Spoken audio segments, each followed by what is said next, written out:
സമാധാന പദ്ധതിക്ക് വ്യാപക പിന്തുണയിൽ ഹമാസിന്റെ തീരുമാനം കാത്ത്. ബീഹാർ അന്തിമ വോട്ടർ പട്ടികയിൽ 7.42 കോടി പേർ, 47 ലക്ഷം വീണ്ടും പുറത്ത്. ഇടവേള കഴിഞ്ഞ് സിനിമാ ലോകത്തേക്ക് മടങ്ങിയെത്തുന്നു നടൻ മമ്മൂട്ടി.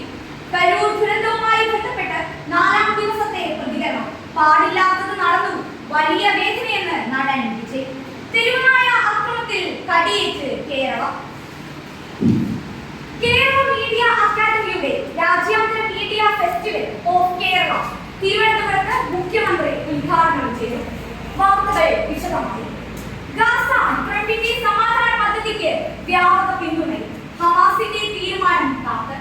ഗസയിലെ ഇസ്രായേലി വംശഹത അവസാനിപ്പിച്ച് സമാധാനം കൊണ്ടുവരാനുള്ള US പ്രസിഡന്റ് ഡൊണാൾഡ് ട്രംപിന്റെ പദ്ധതിയിൽ ഹമാസിന്റെ പ്രതികരണം കാത്ത് ലോകം. ബീഹാർ അന്തിമ വോട്ടർ പട്ടികയിൽ 7.42 കോടി പേർ, 47 ലക്ഷം വീണ്ടും പുറത്ത്. വിവാദങ്ങൾക്കും സുപ്രീം കോടതി വരെ നീണ്ട വ്യവഹാരങ്ങൾക്കും ഒടുവിൽ ബീഹാറിൽ അന്തിമ വോട്ടർ പട്ടികയിൽ പ്രസിദ്ധീകരിച്ചപ്പോൾ 47.13 ലക്ഷം പേർ വീണ്ടും പുറത്തു തന്നെ. കരൂർ ദുരന്തവുമായി ബന്ധപ്പെട്ട് 4ാം ദിവസത്തെ പ്രതികരണം. പാടില്ലാത്തത് നടന്നു, വലിയ വേദനയെന്ന് നടൻ വിജയ്. കരൂരിൽ തമിഴ് വെട്രി കഴകം റാലിക്കിടെ തിക്കിലും തിരക്കിലും 41 പേർ മരിക്കുകയും 70 പേർക്ക് പരിക്കേൽപ്പിക്കുകയും ചെയ്ത സംഭവത്തിൽ 4ാം ദിവസം പ്രതികരണവുമായി പാർട്ടി പ്രസിഡന്റ് നടൻ വിജയ്.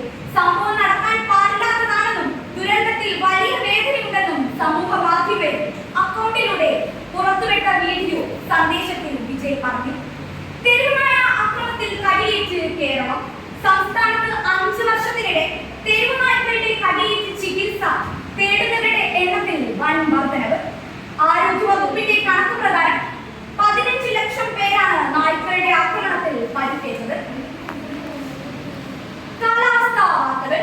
ന്യൂഡൽഹിയിൽ കനത്ത മഴയെ തുടർന്ന് വെള്ളക്കെട്ട് രൂപപ്പെട്ടപ്പോൾ മോശ കാലാവസ്ഥയെ തുടർന്ന് ഇന്നലെ വിമാനങ്ങൾ റദ്ദാക്കി. കനത്ത മഴയെ തുടർന്ന് വിയറ്റ്നാമിൽ ഹാനോയിൽ വെള്ളപ്പൊക്കം. ഒപ്പം തെക്കുകിഴക്കൻ ഏഷ്യയിൽ ദുരിതം വിതച്ച ബൗലോയ് ചുഴലിക്കാറ്റിൽ 30-ലേറെ പേർ മരണം.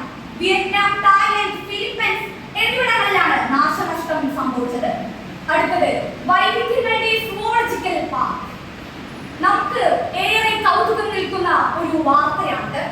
ഏഷ്യയിൽ തന്നെ ഏറ്റവും വലിയ സുവോളജിക്കൽ പാർക്കിന്റെ ഉദ്ഘാടനം അടുത്ത മാസം തന്നെ നടക്കും. വാണിജ്യ വാർത്തകൾ. സ്വർണത്തിന്റെ വില കുതിക്കുകയാണ്.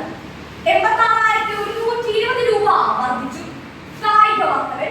വനിതാ ഏകദിന ലോകകപ്പിൽ ഇന്ത്യക്ക് വിജയത്തുടക്കം. ആദ്യ മത്സരത്തിൽ ശ്രീലങ്കയെ 59 റൺസിന് തോൽപ്പിച്ചു. ദേശീയ ഓപ്പൺ അത്ലറ്റിക്സ് റെയിൽവേ ജേതാക്കൾ. ചരിത്രമെഴുതി നേപ്പാൾ. 2020 പരമ്പരയിൽ വെസ്റ്റ് ഇൻഡീസിനെ തോൽപ്പിച്ചു. അവലോകന വാർത്തയിലേക്ക്. ഗാന്ധിയൻ ദർശനങ്ങളുടെ സമകാലിക പ്രസക്തി. വൈജ്ഞാനിക വിസ്ഫോടനത്തിന്റെ ഇന്നിന്റെ ലോകത്തിൽ സഹജീവികളെ ചവിട്ടിക്കേറാനും നെടിച്ചമർത്താനും മടി കാണിക്കാത്ത ഈ ലോകത്ത് ഗാന്ധി ജയന്തി ദിനത്തിൽ ഒക്ടോബർ 2 നാം ഓരോരുത്തരും ഗാന്ധിയൻ ദർശനങ്ങൾ ഓർക്കണം. ഹിംസയിലൂടെ നേടിയ വിജയം പരാജയമല്ലാതെ മറ്റെന്താണ്? കണ്ണിന് കണ്ണ് എന്ന നീതി ലോകത്തെ അന്ധമാക്കും എന്ന അദ്ദേഹത്തിന്റെ പ്രവൃത്തിയും വാക്കുകളും നാം ഓരോരുത്തരും ഓർക്കണം.